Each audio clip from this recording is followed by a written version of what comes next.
Welcome to the Skeptic Zone, the podcast from Australia for science and reason.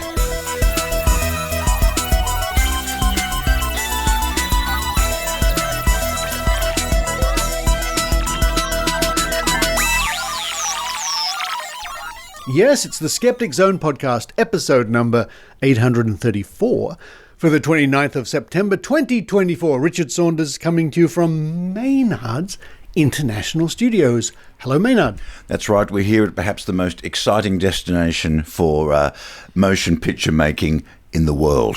We are in the actual physical set here. It's all dressed, as they say. The set is dressed. We're on the set of A Very Maynard Christmas 2024, and we've shot all the outdoor action scenes, and I'll be doing the links later with you before Christmas. It'll be going to air at 8:15 on the 7th of December, a day that will live in foolishness when this goes out. A Very Maynard Christmas, and it'll be out on Mixcloud, and everybody will be able to watch it for free, live, and that'll be live. Get more information at maynard.com.au. The set is amazing. There are Christmas posters up, there are lights, there are record albums here on the display. Yeah, well, look, there's the Skeptics Guide to Kahootie, and they're always doing mystery sounds on that. Oh, the noisy. Yes. Well, you've got one. Here, what's this one?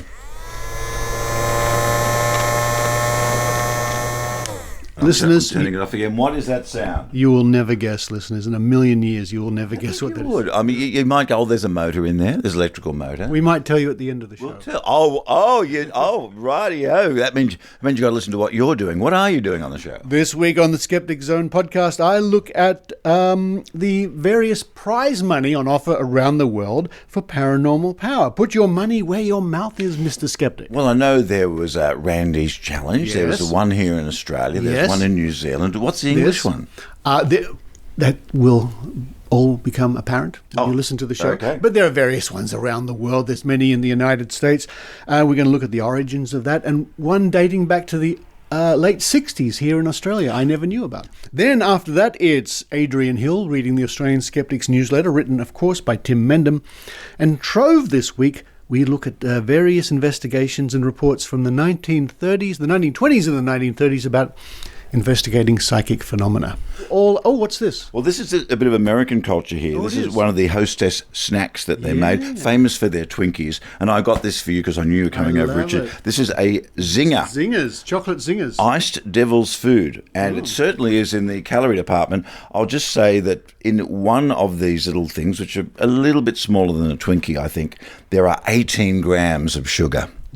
I think it's recommended for an average diet that you don't have more than 21 grams of sugar a day. So you eat one of these, you're almost at your entire level. You eat two of these and you almost double your level for the day. So we haven't actually had the Zing yet, but we're going to give it to Richard and see how fast he can ride a bike. Pretty fast. A big shout out to all those wonderful teachers out there having a holiday at the moment. And of course you have our admiration. But now, Maynard, it's time for you and I to run down the hall to the Maynard kitchen. We're currently surrounded by Santa and all the things that are Christmas. Christmas here is naturally the band Madness, the singer Toya, and the singer Mary Wilson. Naturally. And the New Kids on the Block LP Christmas. I always thought of Christmas. We're going to enjoy some of that Christmas stuff, and we wish you a Merry Shatmas. So saying, we're going to run down the hall to the kitchen, have a coffee. While we do that, we hope you enjoy the Skeptic Zone. What's that strange noise?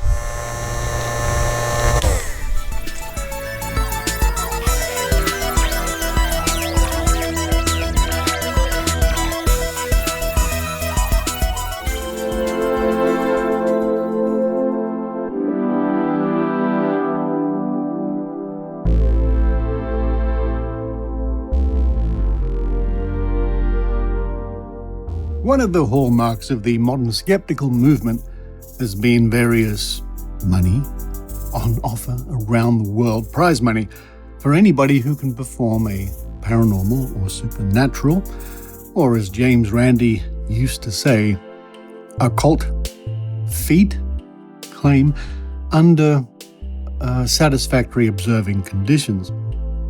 But it was our friend and patron Dick Smith who in 1980 flew out James Randi and put up some money.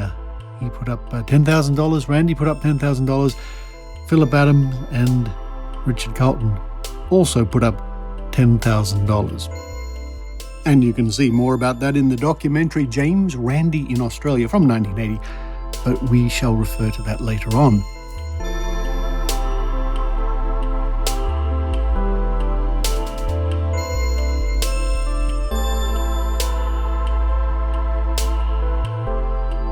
Now, prize money for paranormal claims has been around for longer than I suspected, and it was purely by accident, I guess you would say, when I was going through the Trove archives looking at psychic testing, that I discovered the following little gem.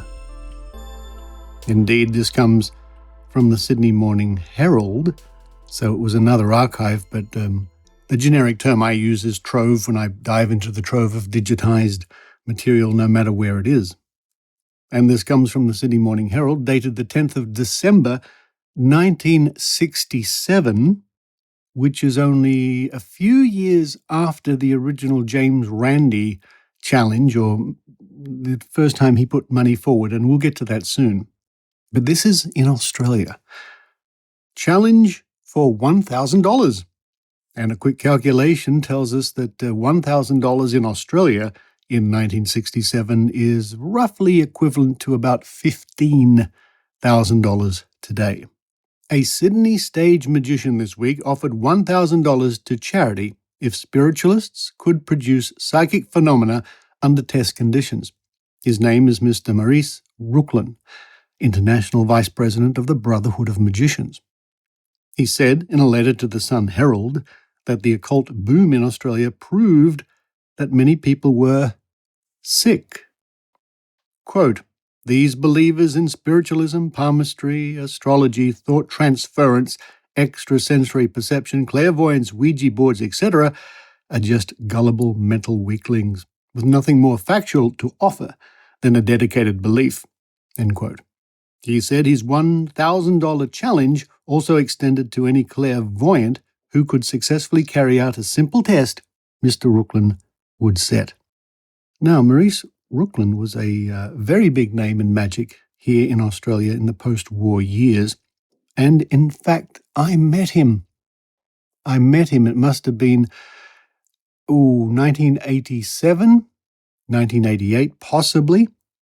I knew some magicians at the time, and I was invited to go along to, I think they called it a command performance. Mr. Rooklin was quite elderly then, and his fellow magicians got together to perform just for him in a private show in his cellar, which was an expansive area under his house where he had a little museum of his magical history, props and so on, including, straining my memory, a framed letter in a cabinet with a spoon with a direct challenge to Uri Geller, made in the 70s. And that was quite a treat to be there, because some of Australia's top magicians were there just to pay tribute to Maurice Rooklin. Maybe some listeners in Australia might remember the name. Nevertheless, here we are in 1967. He is offering $1,000 to charity if spiritualists could produce psychic phenomena. I have here in front of me Flim Flam, the book Flim Flam, Psychics, ESP, Unicorns and Other Delusions by James Randi, the amazing Randi, introduction by Isaac Asimov. And this is one of the books that is almost certainly in the top 10 list of any skeptical library or collection. Flim Flam, you can buy that at Amazon, I guess, online. You can get the digital copy. There is even an audiobook version of it, though I don't think I think it's quite abridged from memory. The last time I saw that was on a cassette, many years ago. Chapter 13 here. And chapter 13 is called Put Up or Shut Up, with a little quote at the top here: "Nothing ever becomes real until it is experienced." John Keats. And I'll read a little section from this because it's quite pertinent to talking about paranormal challenges, money prizes. And James Randi writes, during a radio panel discussion back in 1964. I was challenged by a parapsychologist to, quote, put your money where your mouth is, end quote. And I responded by offering to pay the sum of $10,000 to any person who demonstrates a paranormal power under satisfactory observational conditions. I have carried around with me ever since a check in that amount, immediately awardable to a successful applicant. In response to that challenge, over 650 persons have applied as claimants. Only 54, as of this writing, and this is the early 1980s, have made it past the preliminaries, and none of them ever got a nickel.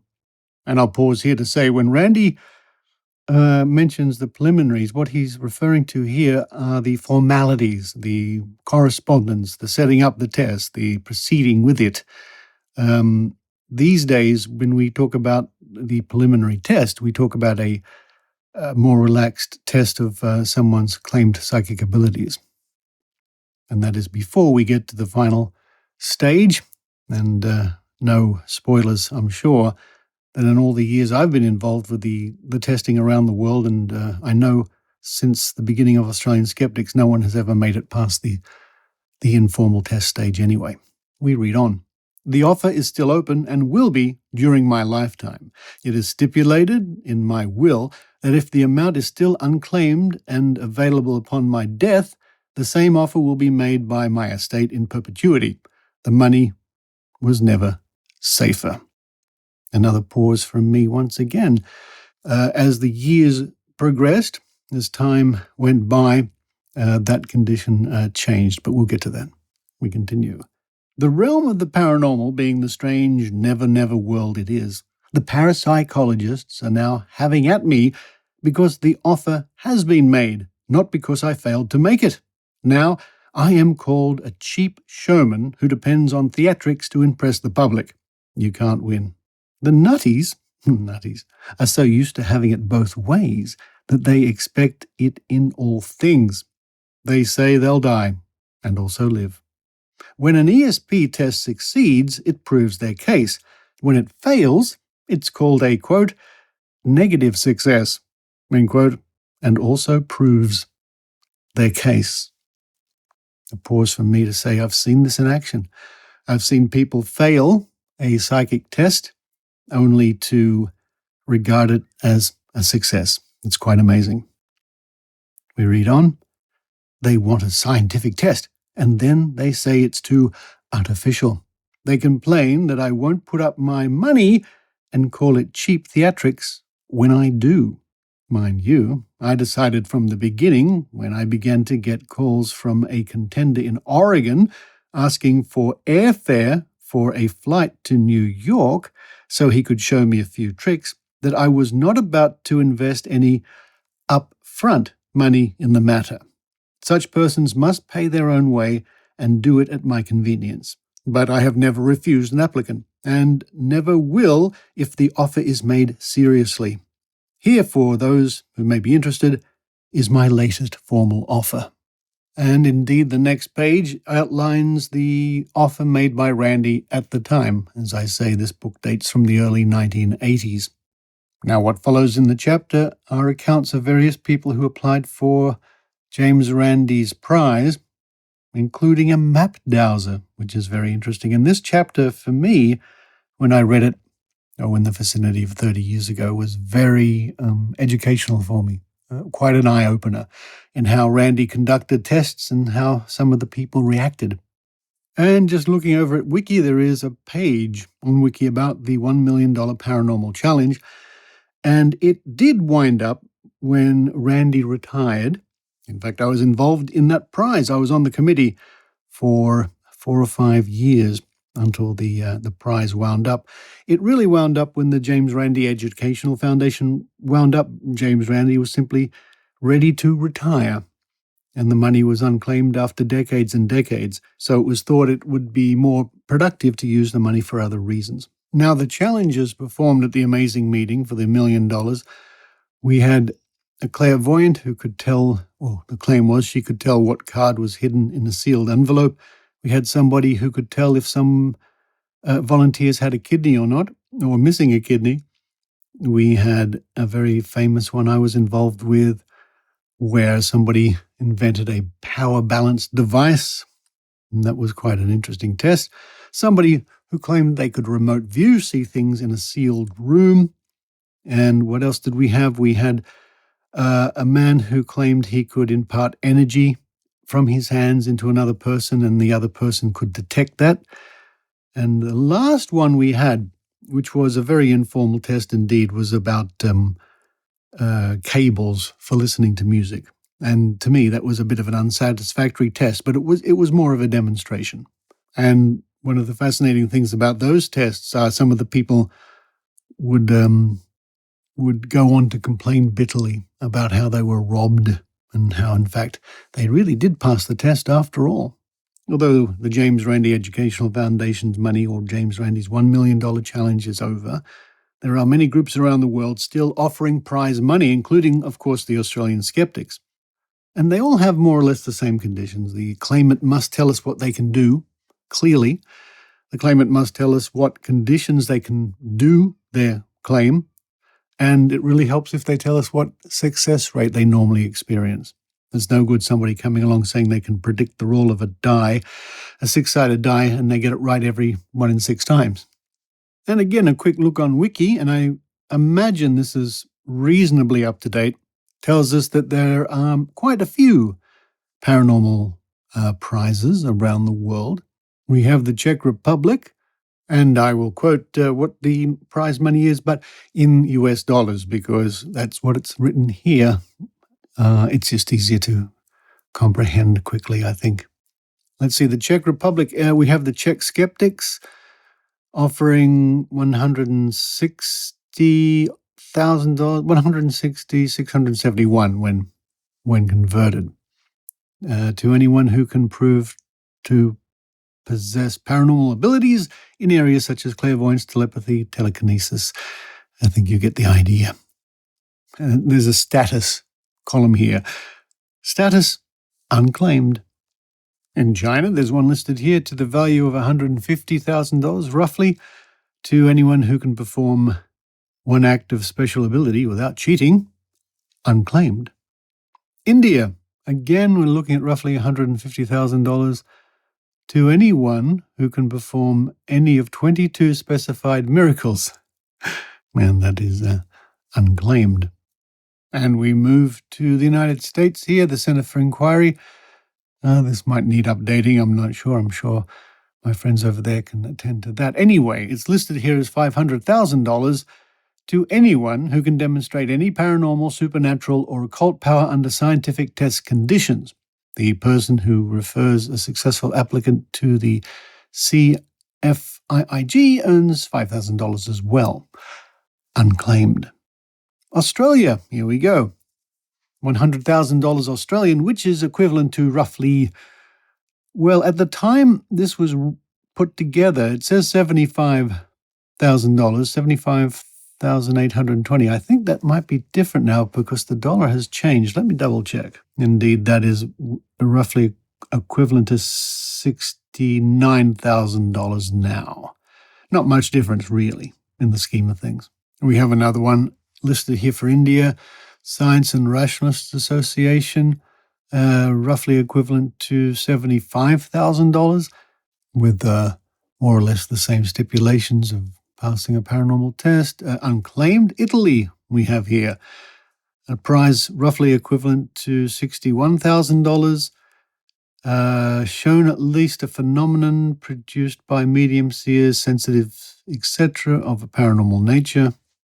In Belgium, we have a $30,000 prize, roughly, again, unclaimed. Great Britain, Association for Skeptical Inquiry, roughly $16,000 for proof of psychic powers, unclaimed. Russia, the Harry Houdini Prize, about $16,000.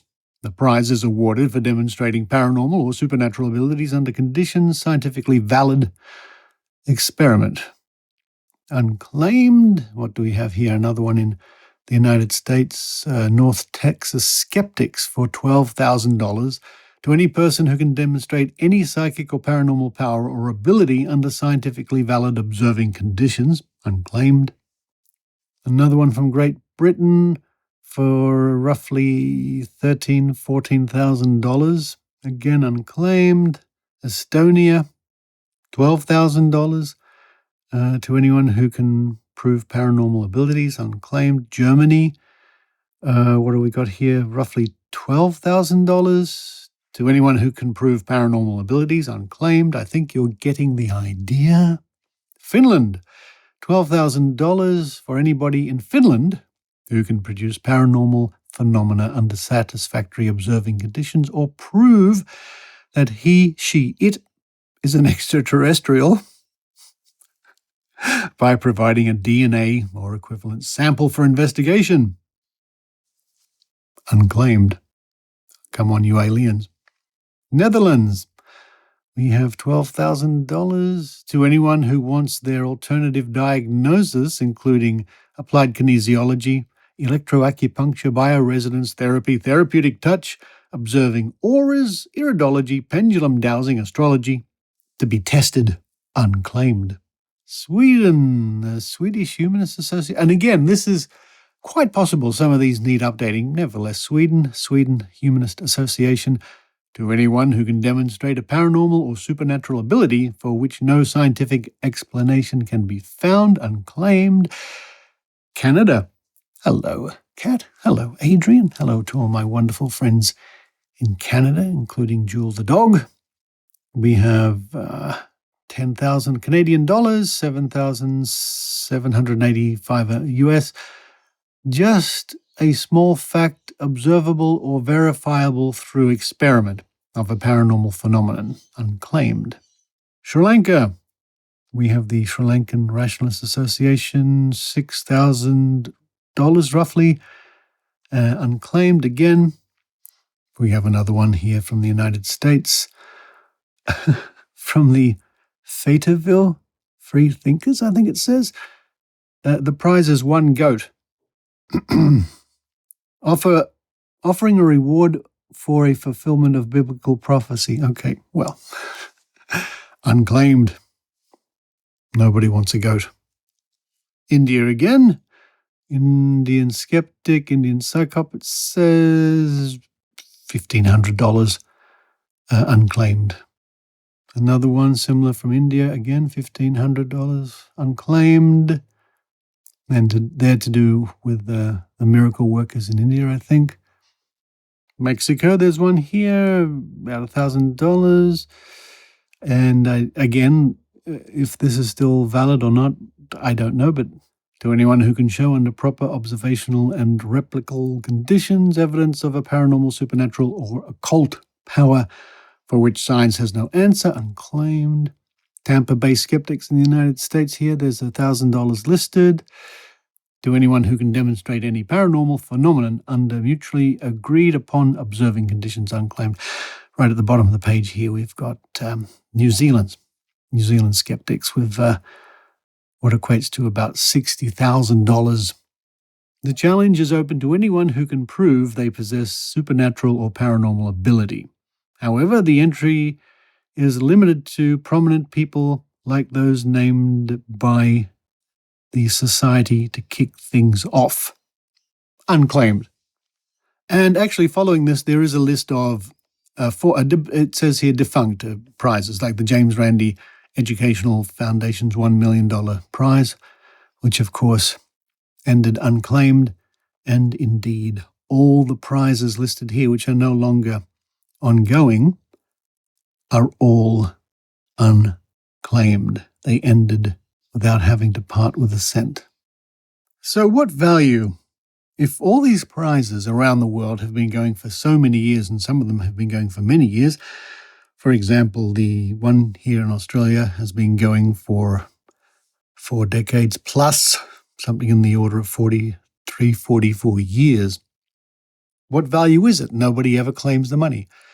I think the value is we are able to challenge various people we think should be challenged, to say to them, why don't you apply for our prize if you think you can do these wonderful things?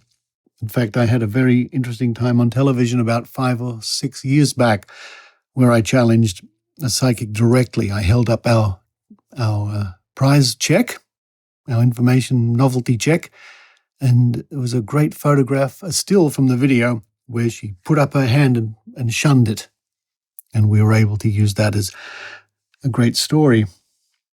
And another thing about these challenges, and speaking as someone who's taken part in quite a few of them, both for the Australian Skeptics and for the James Randi Educational Foundation, is the invaluable lessons you learn, seeing firsthand somebody applying and carrying through with a challenge, and negotiations, and the tremendous amount of hard work it is to get to the stage where you're actually testing someone, and then to see how people react when they fail.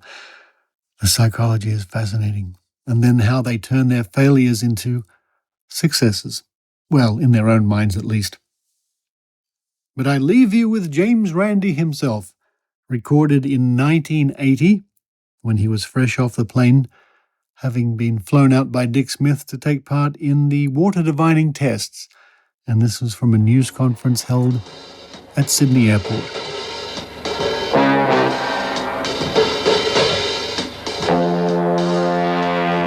Levitators, spoon benders, water diviners, beware. James Randi, psychic investigator, is among you. I'm not here to demean anybody. I'm not here to put anybody down, so to speak. I'm here to investigate. I can anticipate from my past experience, 35 years of it in this business, that it will probably be essentially the same story that it's been every place else in the world. People who innocently deceive themselves, and that small residual of people who go out of their way to actually defraud the rest of their fellow citizens. Now, you've got $10,000 and there are two Australian businessmen who've each got $10,000. That's $30,000 for anyone who can successfully demonstrate the paranormal. That's right. How confident are you of keeping your money? Well, let me see now. I'll show you the check. I've carried this check around now. This one has only been carried since June 25th, 1980. I have to renew it every now and then. I don't know about your banks, but every 6 months a check like this goes dead. You see, it's no longer valid. For 15 years, this is the 15th year, I've carried a check around like this in this tired little old wallet. That check for $10,000, I've never had to give up 5 cents of it so far. That doesn't mean that I won't. It doesn't mean that I'm not willing. I can lose $10,000, but I would gladly surrender that $10,000 if I were given evidence of one paranormal ability of any kind, because it would open my universe much larger than it is. It's a wonderful universe I live in. I enjoy life from day to day. I have my ups and downs like everyone else, but I think it is a wonderful world that we live in. I don't need miracles of a semi-religious nature, as they put it, in order to make my world any better. But to be offered something like that, to know that a person could float in the air, could find concealed water underground, could bend a spoon by merely thinking about it, that would make my universe 100 times bigger than it is, and all the more marvelous. It would be worth $10,000.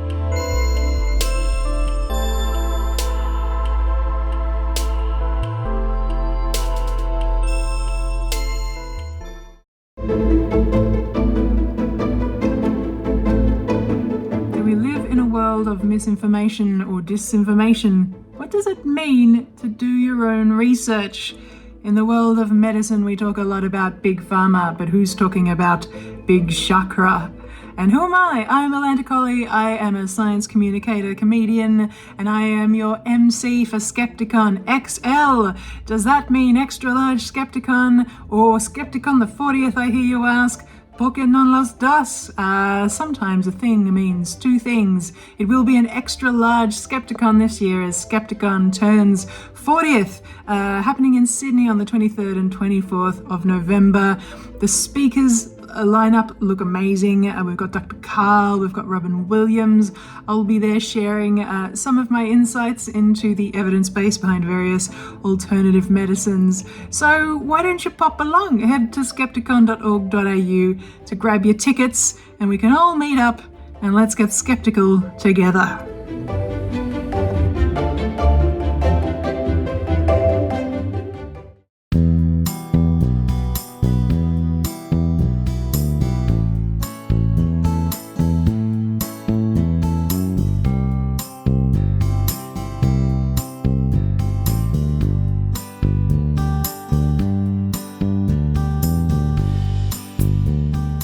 everyone. This is Adrienne Hill here in Skookum Studios in Calgary, Canada, and I'm going to read the highlights from the Australian Skeptics Newsletter. This is newsletter number 206. And remember, you can subscribe to this newsletter and receive it every other week in your inbox. The full newsletter includes more stories and links to all the stories mentioned. But now, let's see what Tim Mendham has to say this time. Hi all, says Tim. Skepticon, bent spoons, new videos. See Dr. Carl on our Facebook page. It's all happening. But for those of you in Sydney for the convention, or even just in Sydney, why not come along to the Friday night social at the Occidental Hotel, York Street, Sydney, near the Wynyard train station, November 22nd from about 6 p.m. Food and drinks you can buy from the bar, trivia supplied by us, and fun supplied by everyone. As Dr. Carl says, be there or be a right-angled rhombus. Oh, I love that, Dr. Carl. That's wonderful. Now read on. Tim. Okay, Tim, I'll do just that. Skepticon tickets now on sale. Skepticon 2024, Sydney, November 23rd through 24th. Tickets are now available for both in-person and online attendance at Skepticon 2024, with full 2-day and 1-day options for the in-person format, and lower-priced tickets for students, pensioners, and social welfare recipients. The program and full list of speakers can be found on the Skepticon website.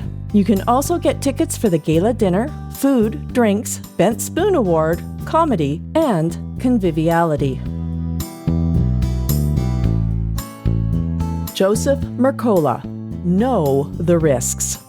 Joseph Mercola is one of the world's leading proponents of alternative medical treatments and products, often branded with his own name, and scare tactics against evidence-based medicine.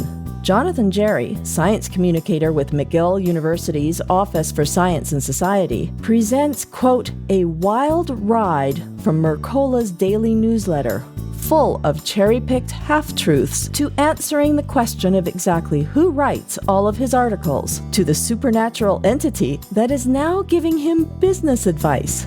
If you thought Mercola was just a genial, avuncular health influencer, you're in for a shock, end quote. This is a long video, close to an hour, but it is worth it. And you might want to have a duotang or two handy to take notes in. It's such great information. Skeptics in action. If you have any ideas for stories or want to contribute to Skeptics communications, such as the magazine or Facebook page, or just have something you want to get off your chest, then you're welcome to get in touch. News leads should be sent to newstips@skeptics.com.au. Submissions for the magazine, etc., and comments and suggestions should go to editor@skeptics.com.au. Items of interest. Travel tip number 1. Spooky scenes at Mount Gambier Gallery. In Riddoch Arts and Cultural Centre in the eastern South Australian town of Mount Gambier is running a, quote, ghosts from the collection, end quote, exhibition. Centre Director Ashley Watling said, quote, ghosts are no stranger to the world of art. The job of painting has long been to morph the physical stuff of life and dissolve the boundary of our material and ethereal worlds, leaving many a quiet threshold for the ghost to inhabit, end quote. Naturally, there will be an investigation on Halloween by Mount Gambier's local paranormal team. Travel tip number 2. Why Sherwood Forest could be the most haunted forest in the UK. According to Nottingham-based Brooks Paranormal, several mediums and paranormal investigators have reported detecting the spirit of Robin Hood in the forest. Quote, there have also been numerous accounts of dark, hooded druid figures walking along the forest paths and among the trees, believed to be pagan worshippers from England's ancient past, end quote. Citing the ghost of a likely fictional character, you know they're really scraping the barrel. Personally, we've always been more worried by the spooneristic aspects of Friar Tuck. Oh, Tim. Oh, my. 5 key signs your home might be haunted. Oh, the usual suspects. Temperature changes. The unexplained, which covers a multitude of possibilities. Being watched. Corner of the eye movement. And anomalous noises. But they do suggest not rushing into judgments. Quote, "It's only when you rule out all those logical explanations that you're left with potentially a paranormal case," end quote. Or, of course, something that just remains unknown. Imminent review. Elizondo's new UFO book. The Higgy Pop website reviews Luis Elizondo's book, Imminent, Inside the Pentagon's Hunt for UFOs, which is touted as full of mind-blowing information on unidentified aerial phenomena. However, the site says, quote, "Despite the anticipation, the book doesn't quite live up to the hype." Not surprised. There's nothing in this book that hasn't been covered elsewhere, end quote. Skeptical investigator Mick West has something to say on this latest UFO mind-blower, and it's equally unflattering. Except not just not new, but wrong. Yay, Mick. 4 zodiac signs are born to lead and be boss. Psychic astrologer Inbal Honigman reveals the star signs that are a cosmic fit for leadership roles. Leo. Ooh, that's me. Born leader. Oh, I guess, maybe. Virgo. Communication skills. Libra. Balanced and attentive. And Gemini. A very fun leader.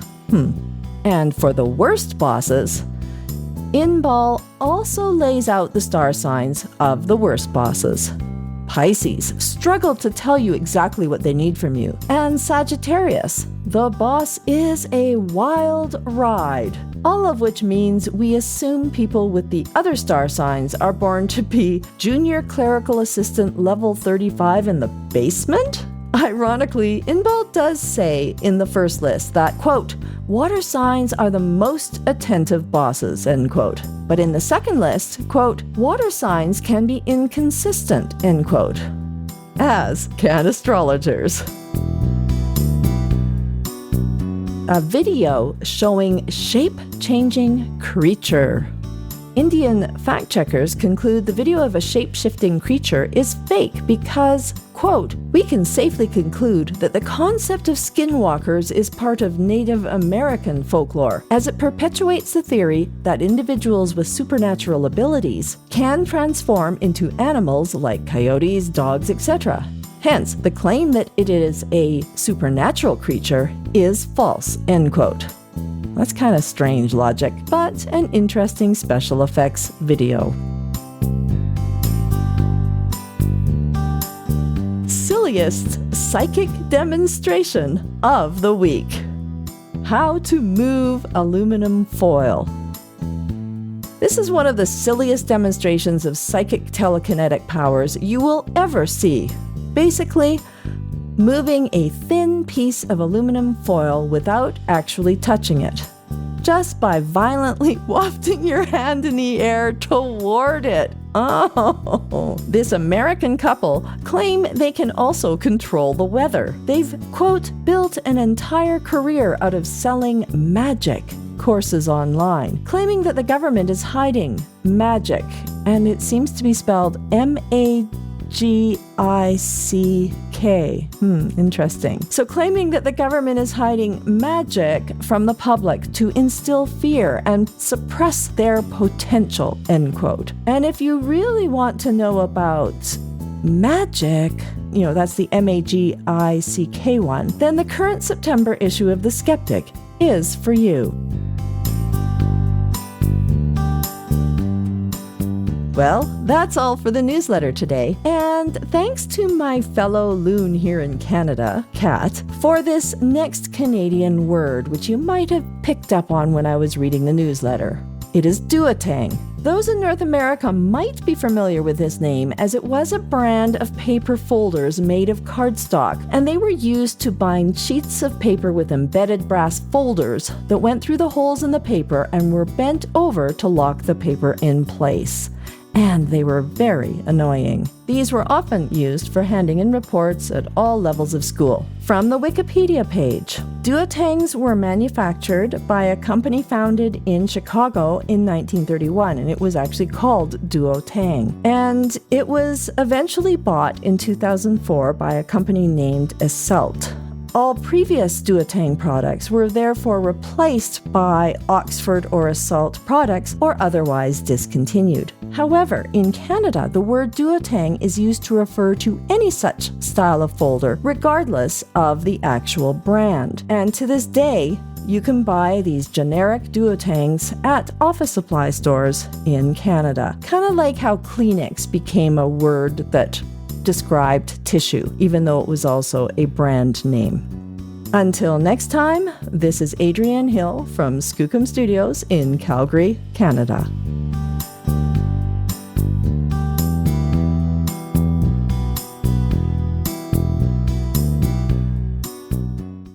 Chris, what do you call two orthopedists reading an electrocardiogram? I don't know, Jonathan. A double-blind study. This is the type of highbrow medical humor you can expect from The Body of Evidence, the best podcast you're not listening to. But we don't hold it against you. We answer the burning medical questions of the day by seeing what the data actually says. Because wild, unjustified pseudoscience is for the other guys. Is it safe to take Tylenol when you're pregnant? Should we worry about microplastics harming us? Are there any dietary supplements that will help you perform better? Are the doggos all very good boys? They are indeed very good boys. The science on this is clear and unambiguous. If you're getting your health advice from the Joe Rogan Experience, it may be time to come back to Earth and listen to The Body of Evidence. Reality can be nice too. Come join us on this planet. We also talk to experts, and there's a teddy bear. There is. We also talk about dogs a lot. They're better than humans. The Body of Evidence. Wherever you get your podcasts and at bodyofevidence.ca.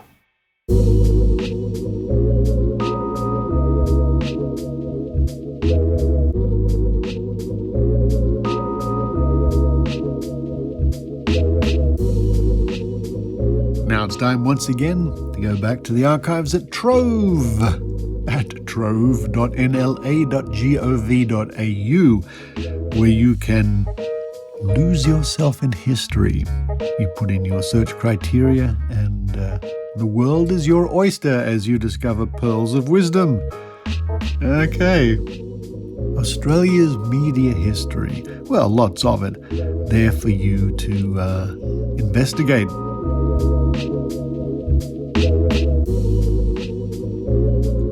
And this week I used the search term psychic investigations to see what has been published over the decades.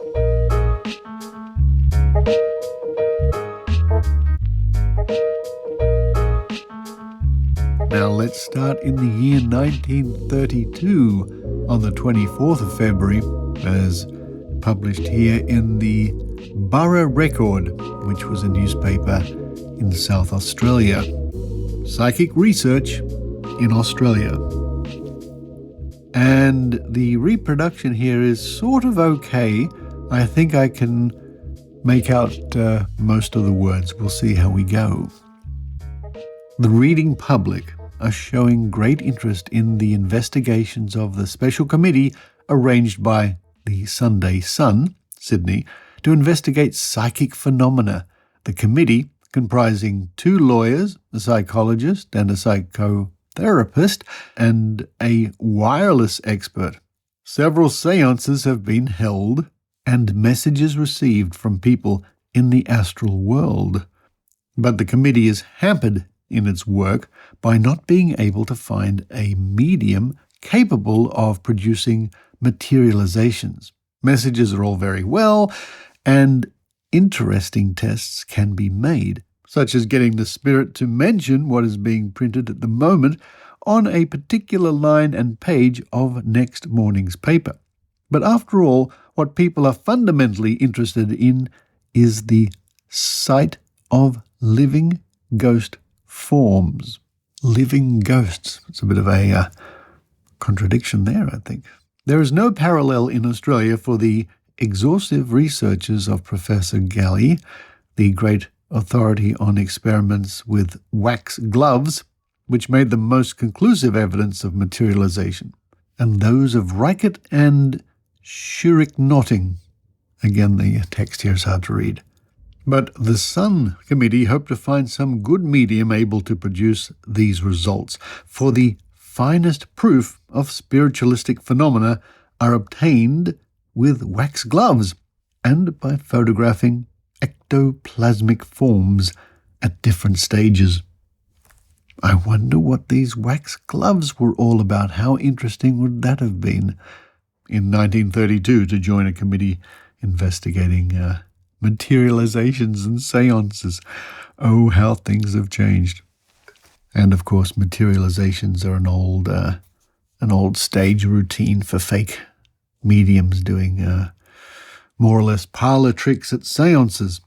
Although some weeks ago, in the Book of Tim segment, we mentioned one Victor Zammit, who was rather convinced in the last couple of decades by materializations. Now let's find out what's happening in 1935 on the 23rd of February in the pages of the Daily News from Perth, Western Australia.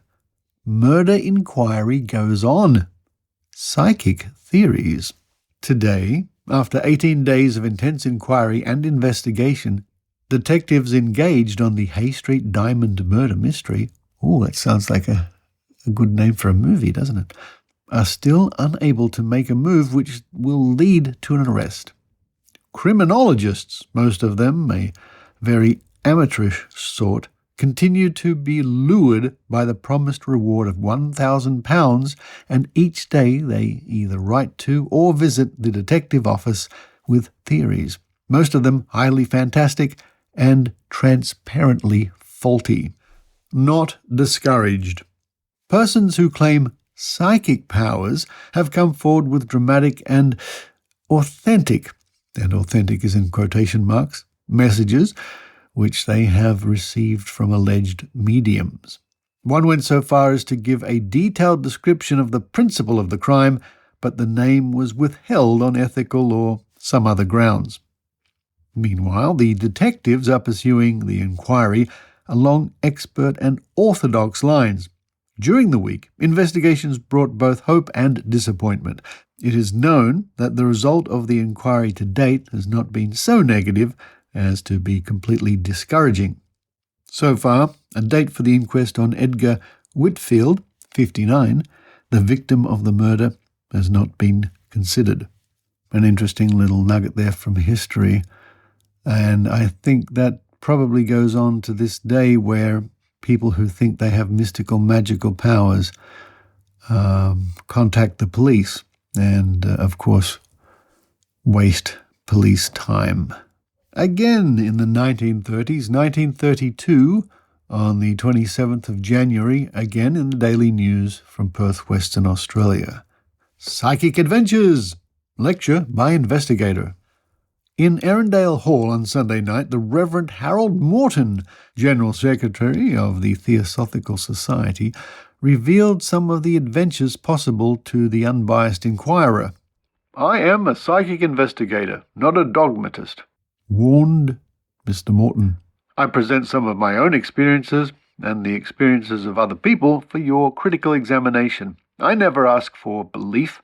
I delve into the stories told me in good faith by the people to whom they happened and share them with my audiences. If I can awaken in others the unprejudiced desire to look into these matters for themselves. That is all I desire. As for the theosophist, and that's a hard word to say, I take the motto, quote, there is no religion higher than the truth, end quote, to entail a willingness to inquire anywhere and everywhere. No ghost for middle class. At one time, ghosts were the exclusive property of the great aristocratic families. No feudal castle was complete without one. Or of the peasantry.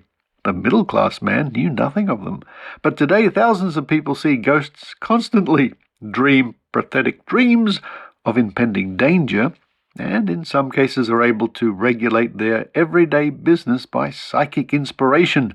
Priests and doctors, clerks and tradesmen, from people of every class, there comes today this corroborative testimony to some invisible agency. Some speak of divine providence, others of telepathy, still others of spirit guides. These lectures are to provoke inquiry. An intangible dog. Leaving all his personal experiences in spiritualism for the next lecture, Mr. Morton related case after case which had come to his attention. Most strange of all the strange accounts was that of the lecturer's friend, who usually returned home down a back lane after a night's work, and was met by a yelping dog on such an occasion. A small creature only, yet barring his passage down the dark lane, the hero of the story put down his hands to grasp the animal, when to his horror his hands passed through it and closed upon nothing. After several unsuccessful attempts to hold the intangible, he decided he was not meant to go down there. Accordingly, he returned by the front door and went to bed much puzzled. When, in the morning, he discovered that a man had been horribly murdered by footpads down the lane during the night, he concluded that the phantom dog was a device to save him from death. Well, what an interesting story that was.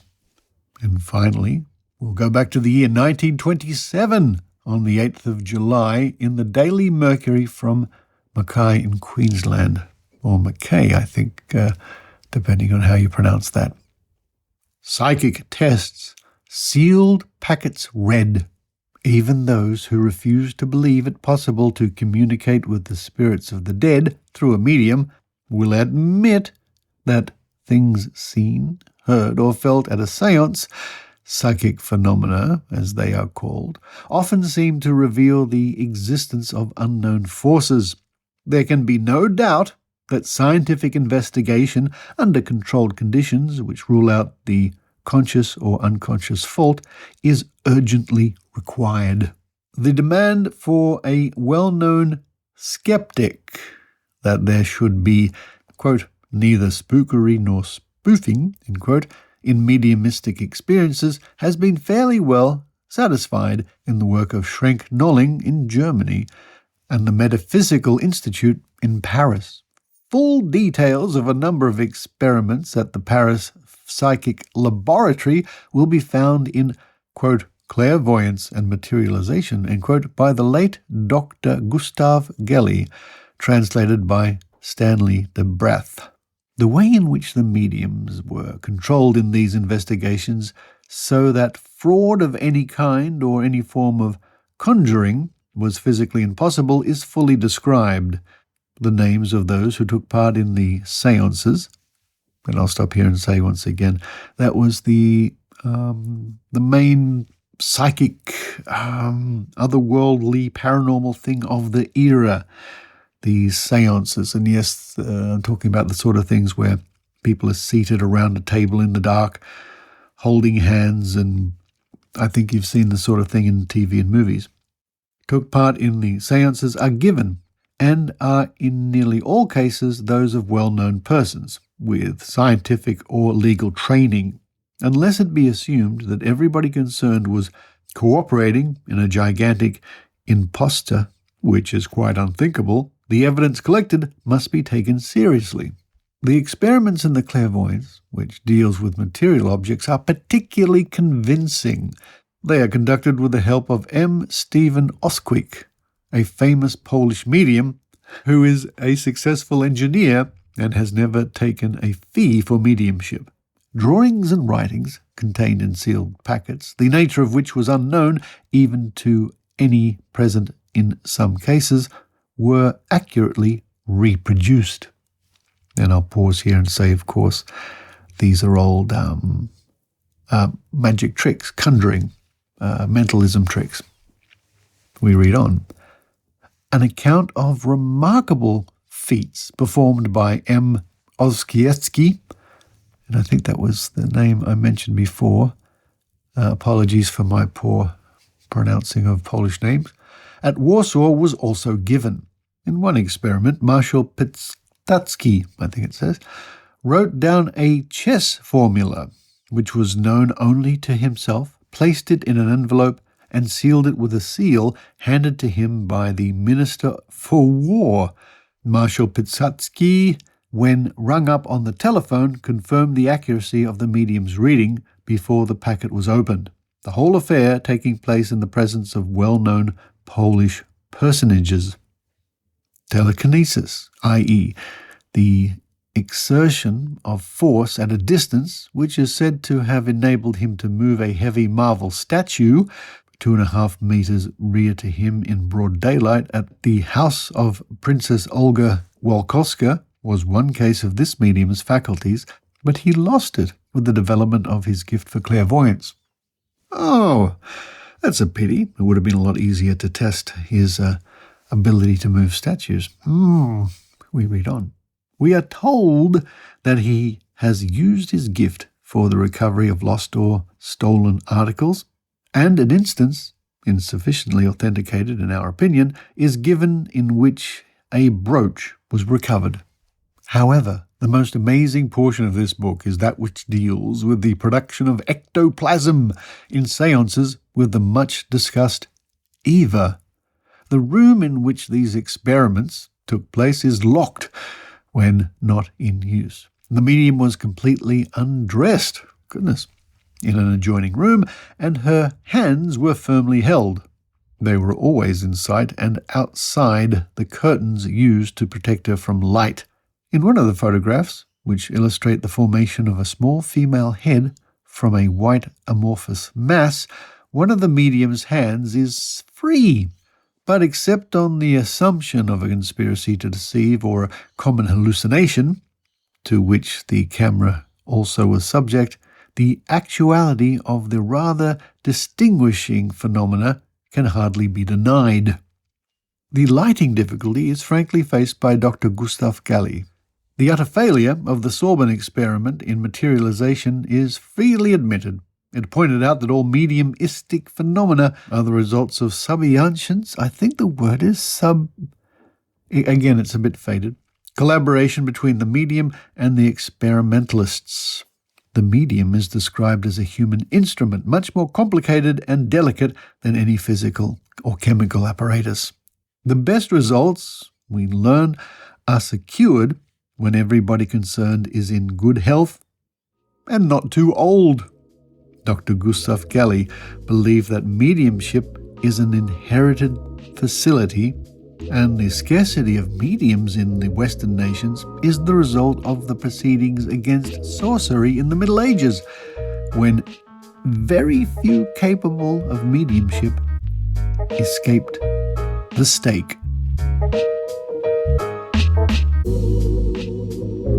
Well, there we are. What an interesting little roundup of mentions and looking at doing investigations into psychic phenomena from the 1920s and the 1930s. Now, things were very different back then, but in some ways much the same. And that was such an interesting little dive into history. I think we might be looking at doing a part 2 of psychic investigations as reported in Australian newspapers over the decades. And you too can investigate all sorts of things, psychic or not, when you visit Trove at trove.nla.gov.au, because when you go there and you put in your search, you never know what you might find.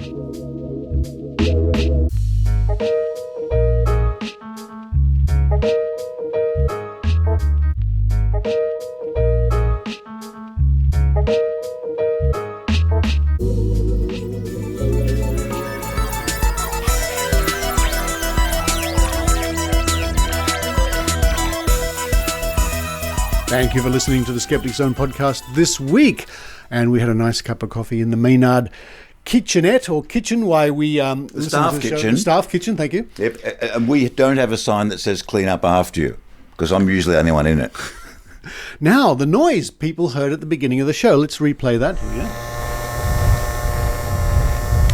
How can you describe this to the listener? Well, there's obviously a small electrical engine in there. Mm-hmm. It's making something move around, but it's Christmas related. I'll give you that. Yes. So you might think, it's something that moves the decorations around. You might think, not to be confused with this sound over here. Oh, here's another one. Yes, all right, okay. I'll just put this on.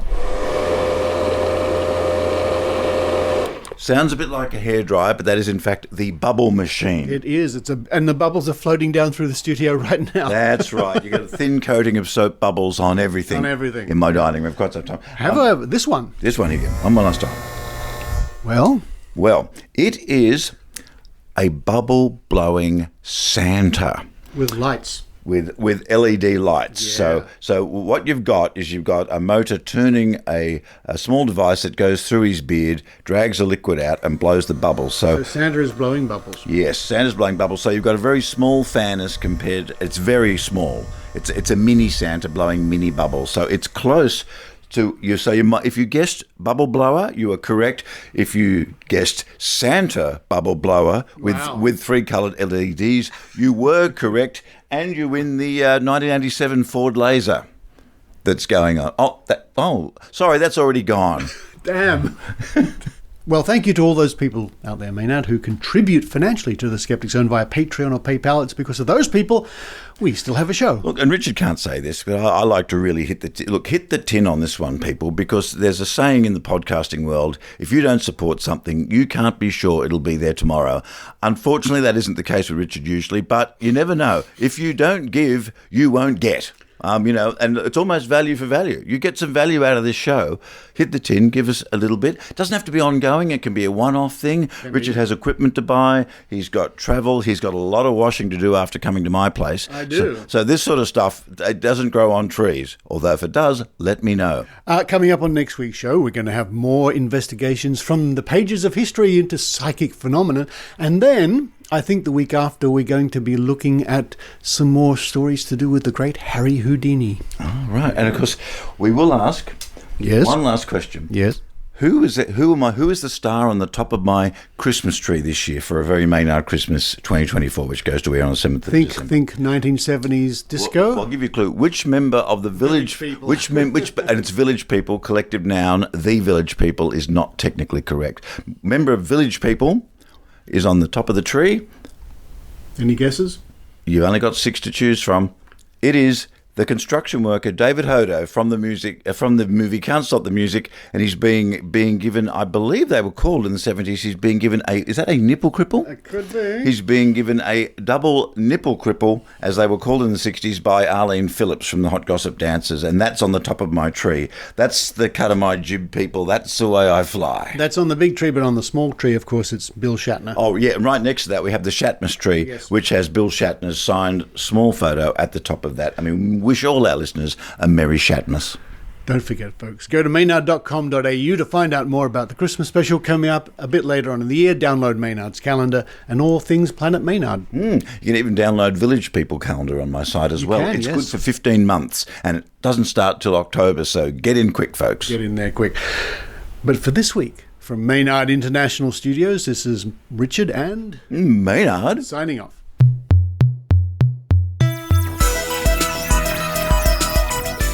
You've been listening to the Skeptic Zone podcast. Please visit our website at www.skepticzone.tv for episodes and show notes with links going back to 2008. You can follow the Skeptic Zone on Facebook, X, TikTok and YouTube by clicking the links at our homepage, together with links to support the show financially via Patreon or PayPal. The Skeptic Zone is an independent production. The views and opinions expressed by our guests are not necessarily those of the Skeptic Zone podcast or any other skeptical organisation.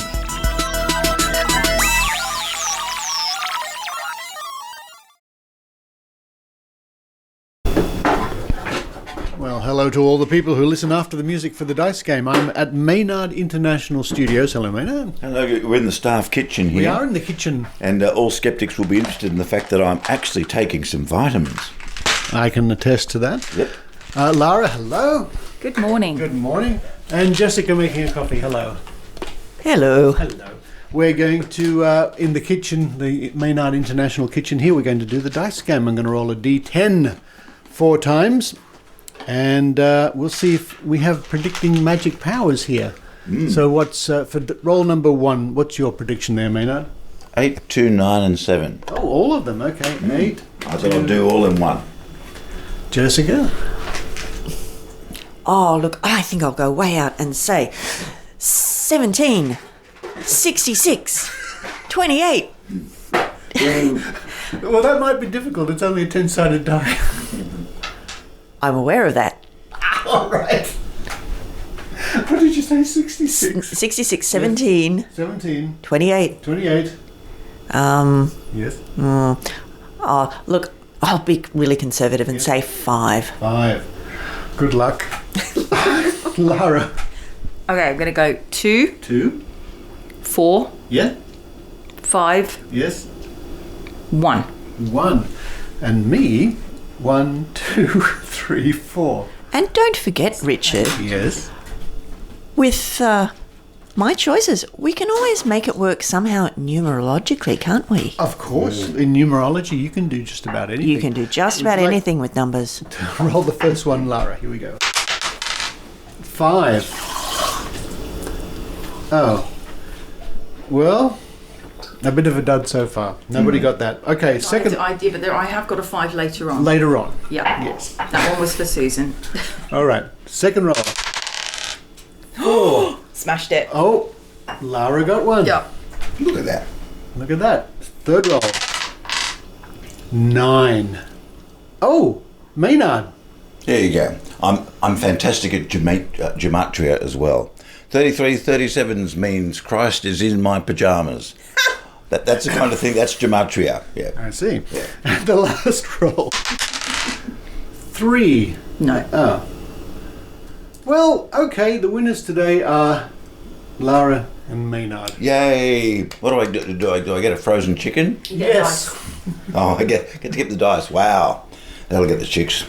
Yes. And you also have the comfort of still predicting below probability.